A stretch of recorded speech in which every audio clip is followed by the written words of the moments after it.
You ever wonder how everyone else seems fine while you're just trying not to fall apart in public? You smile, you function, but deep down, you're exhausted from pretending you don't feel everything too deeply, like you were born with no skin around your heart. You ever sit in a room full of people and still feel like you're drowning? Not loud, not dramatic, just a slow, quiet collapse behind the eyes. You laugh, you nod, you play the part, but inside, you're folding, silently, because no one can see how hard you're trying to look unshaken. You've dreamed of it, haven't you? To be unbreakable, untouchable, unaffected by their silence, their absence, their blade-edged words disguised as honesty. You fantasized about not caring, not flinching, not bleeding every time someone forgets how to hold you gently, but you do. You bleed, even when no one sees it, especially then, because the pressure isn't just out there, it's inside, a constant performance for an audience that never claps. You're tired, not just in your bones, but in that quiet place beneath the smile, the place no one visits unless they're hurting too. You tell yourself, if I could just stop feeling, if I could just stop caring, then maybe I'd be free. But that's the trap. Numbing isn't freedom. Avoidance isn't peace. It's self-abandonment, dressed up as survival. Stay with me. Carl Jung once said, I am not what happened to me. I am what I choose to become. But how can you choose when your hands are still trembling from holding back the scream for so many years? Here's the part no one says out loud. You don't suffer because people are cruel. You suffer because you believed you had to be strong to be loved. You suffer because somewhere along the line, you confuse stillness with safety, distance with control, and pain with punishment. Let that sink in. What they did, that betrayal, that rejection, was a spark, but the explosion was already waiting inside you.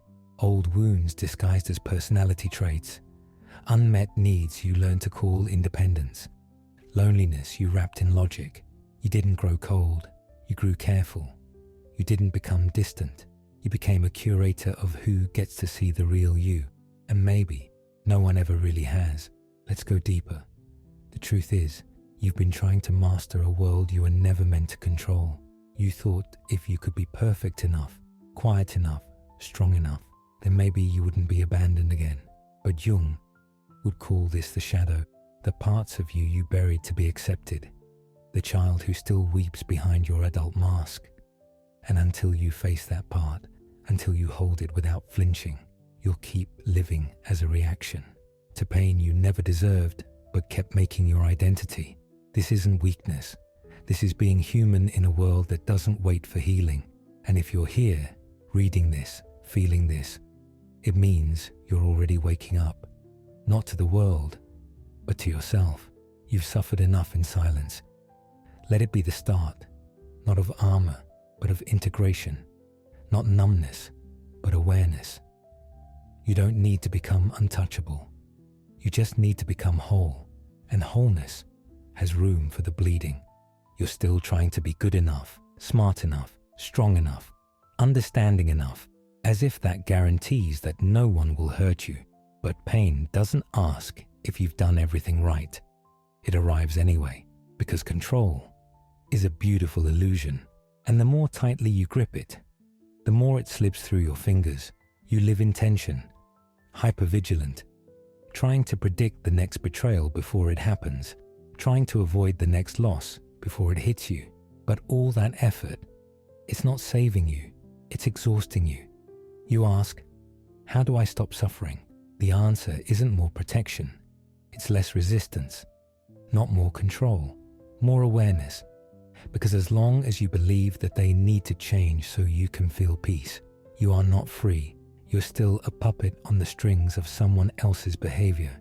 Your freedom begins the moment you realize nothing from the outside can break you unless it echoes what already lives inside you. And that's where the real battle is. Not in your relationships, not in the world, but in the part of you that hides from your own reflection, the unconscious. The place where memories go to rot, where shame grows teeth, where the child you once were still waits to be seen. Jung warned us, what you do not make conscious will rule your life, and you will call it Fate, stay with me. You keep calling it bad timing, bad luck, coincidence. But look deeper. The pain that keeps finding you, it's not random. That sudden rage that feels too big for the moment. That heaviness that shows up in a room full of laughter. That sadness you can't trace back to anything specific. These are not flaws. They're messages from within, from the parts of you you silenced so you could be loved, from the wounds you never named, from the truths you weren't allowed to feel. Jung called this the shadow, and it's not just darkness. It's disowned power, buried pain, forgotten need. You wonder, why do certain words destroy me when they don't even faze someone else? Because they hit what's still raw, still alive. And if it's still alive, you haven't healed it. You've just hidden it, tucked it under the rug of your personality, and now you keep tripping over it. Jung said, we cannot change anything until we accept it. Condemnation does not liberate, it oppresses. So ask yourself, how long have you been oppressing yourself in the name of being okay? You don't heal by silence. You don't grow by repression, because the unconscious doesn't vanish when ignored. It becomes louder. It shows up as the same relationship with a different face, as self-sabotage when things go too well, as anxiety in moments that should feel safe. This isn't misfortune. It's your unconscious trying to wake you up, but you insist on sleeping. You say you want peace. You say you want to stop hurting. Then stop running from what lives inside you. Because as long as you don't know you're unconscious, you will always be reacting, not choosing. You will be a puppet dangling from strings you can't even see, dancing to emotions that feel like yours, but were planted long before you could name them. And the more you try to guard yourself from outside harm, the more exposed you become to the storms inside. The ones you pretend aren't there, but there is a way out. And it's not about defense. It's not about becoming harder, colder, quieter. It's about becoming aware. Because true strength, unshakable strength, doesn't come from resistance. It comes from recognition. You don't become untouchable by turning away. You become untouchable by turning inward, by knowing yourself so fully that no wound has the power to define you anymore. Let's continue. Most people think the safest way to live is behind walls.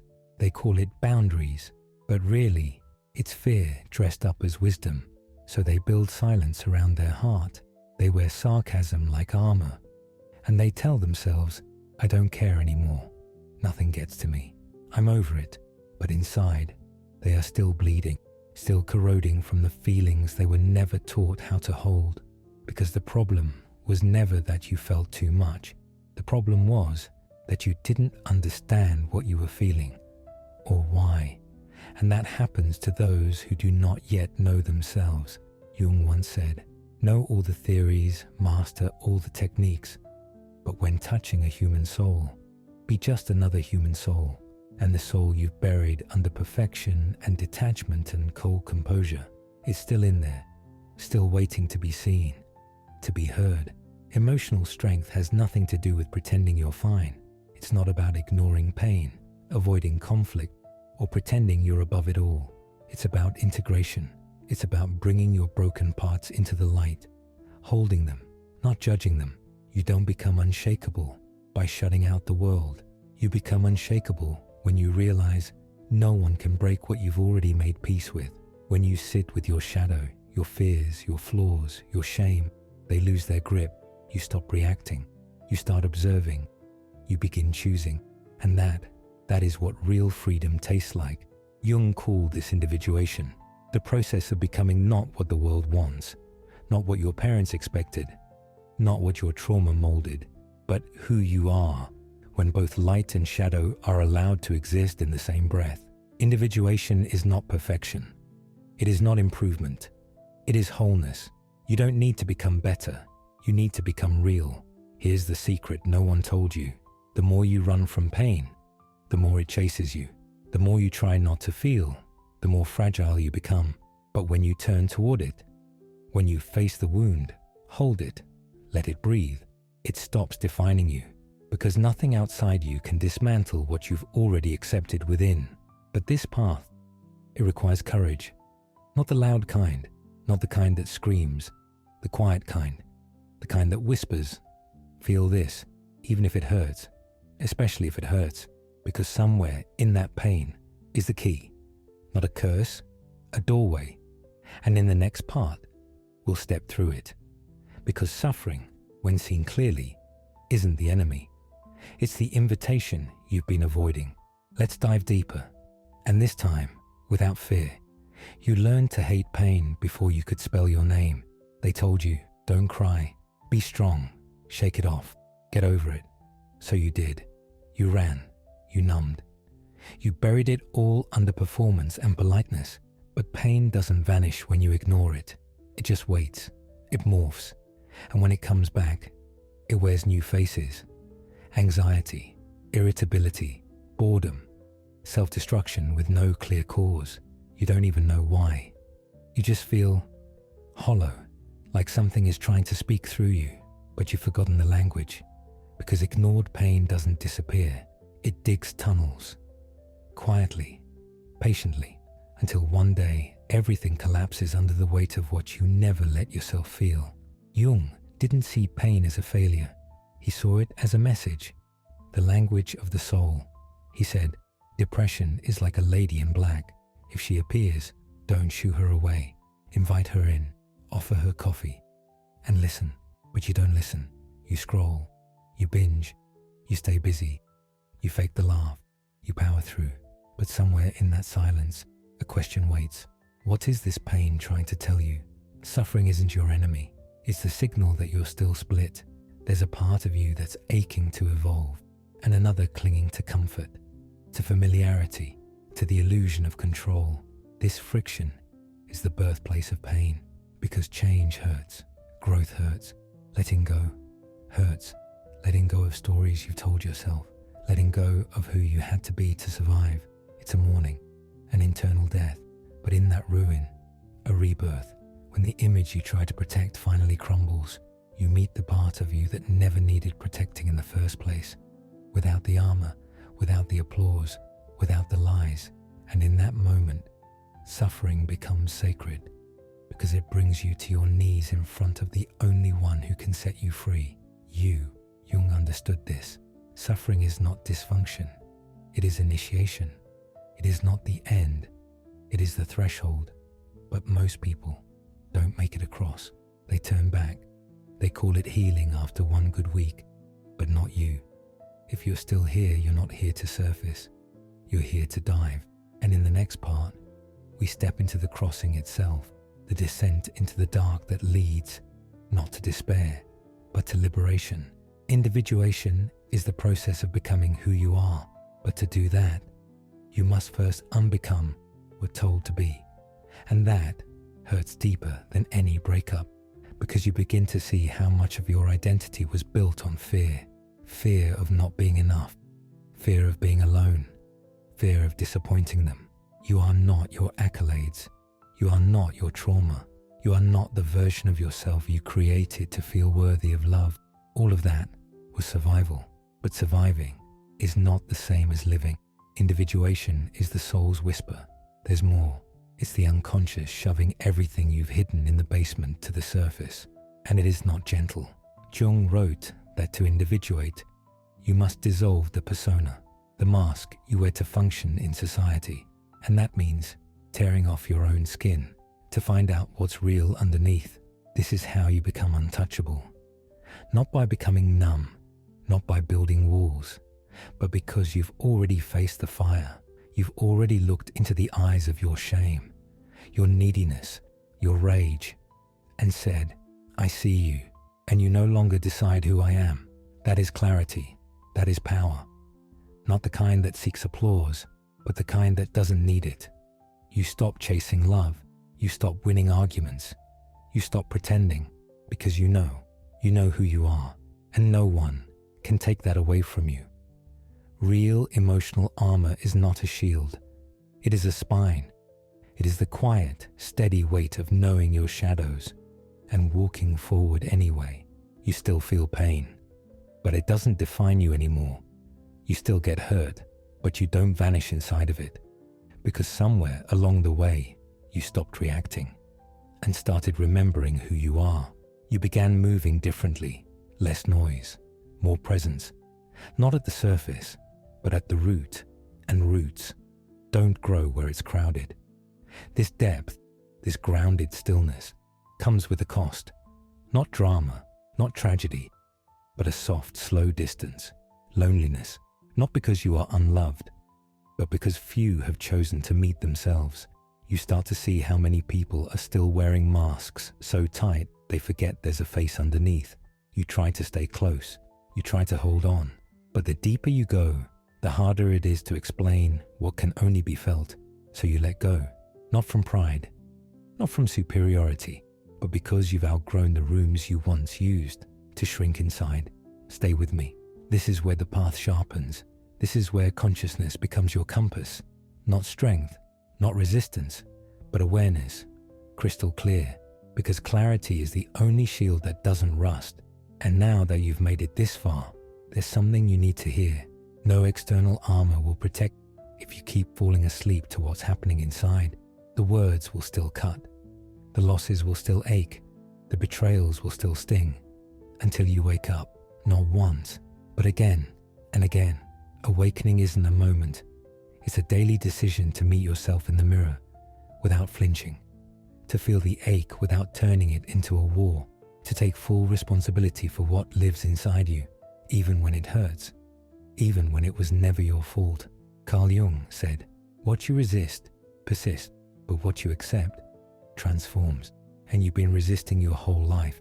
The fear of not being enough, the wound of not being chosen, the hollow echo of being misunderstood, the weight of pretending to be okay.